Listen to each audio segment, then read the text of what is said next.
How to build your credit so that you can buy a house. Hi guys, my name is Nies and I'm a mortgage advisor based in Denver, Colorado. I'm licensed in California, Colorado, and Texas with resources all throughout the country. So if you have any questions, make sure to drop a comment or get in contact and we'd love to help you out. Also, if you're new to the channel, make sure you hit subscribe, throw me a like button, and ring the bell so you can get alerted every time that we put out content. So how do you build your credit to buy a house? Today we're going to be going over how you build your credit, why you need credit, what is credit, the 3 things to look out for that my underwriter is going to ask about your credit, gaining your credit. Let's go.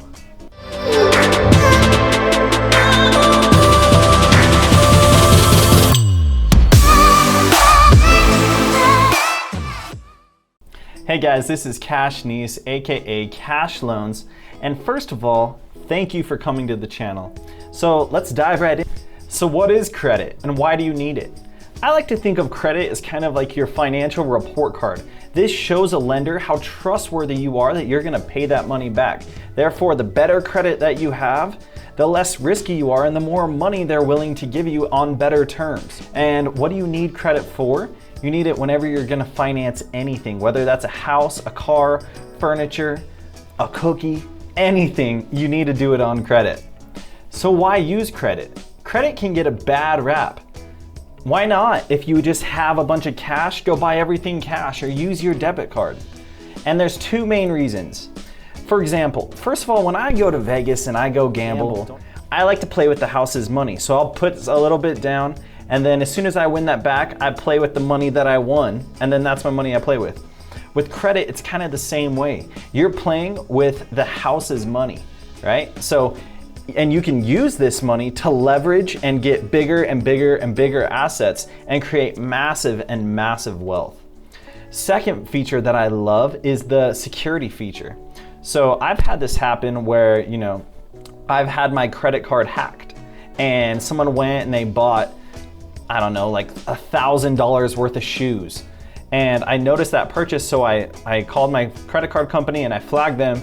They looked into it, they removed that from my account. If I had had my debit card hacked, I would have been out of that money until it got resolved. But however, since I used my credit card, it was the house's money. My money was safe in my account, right?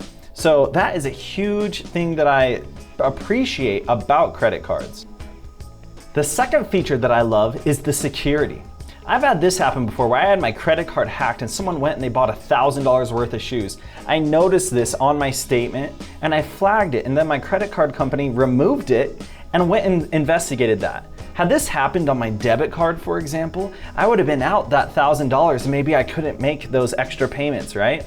So that security factor is huge because once again, you're playing with the house's money.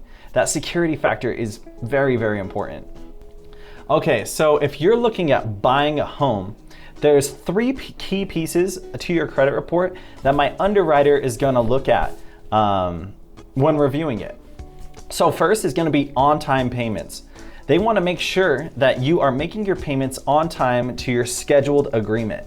For example, let's say that you had a friend and you went and borrowed them $100 and you said you're gonna pay me $20 on the first for 5 months until that's paid back. Well, if that friend skipped a few months, wouldn't you be angry and would you be hesitant to trust them with another 100? That's the same way banks look at it. Remember, your credit report is really your financial report card.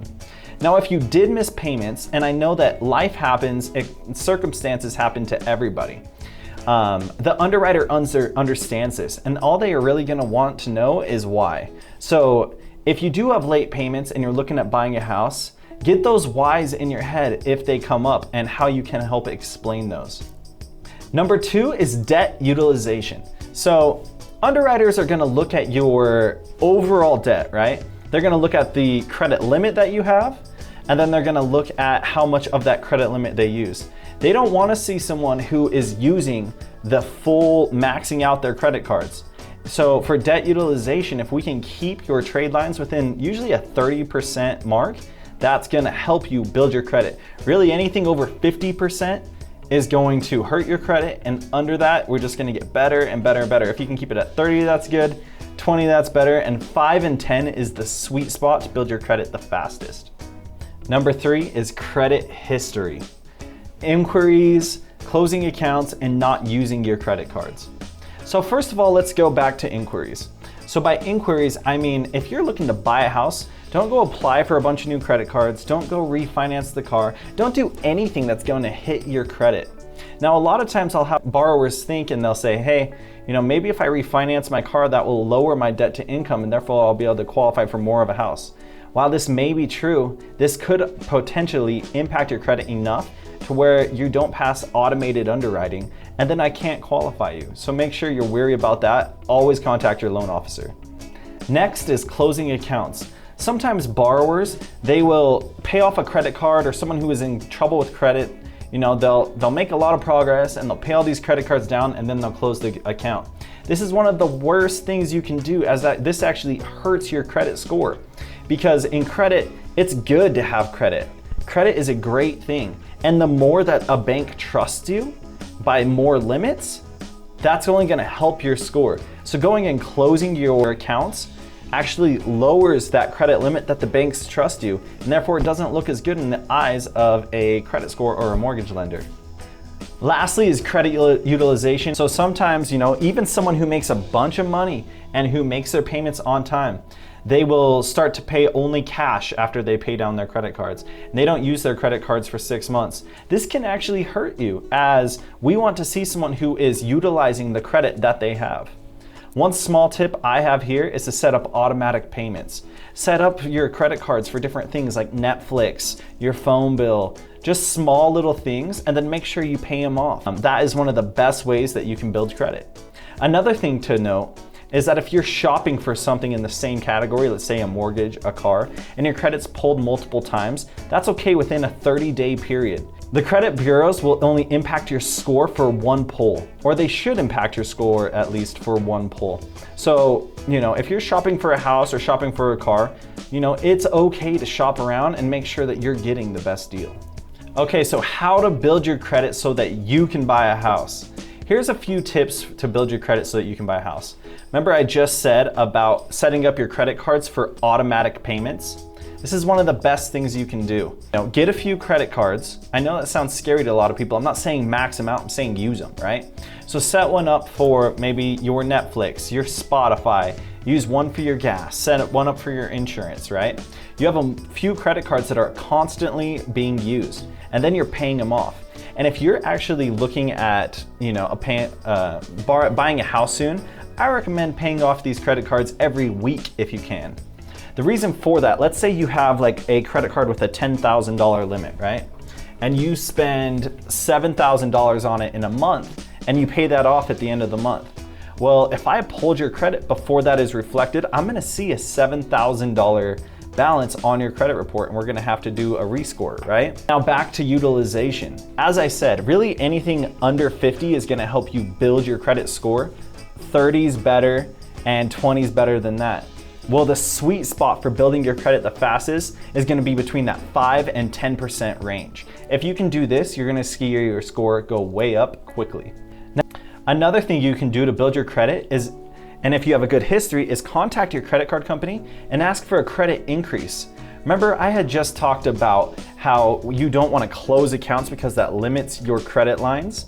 Well, this is the opposite, right? So if you wanna build your credit, you can ask your credit card company for a credit increase, therefore lowering your utilization. This is a great way to build credit.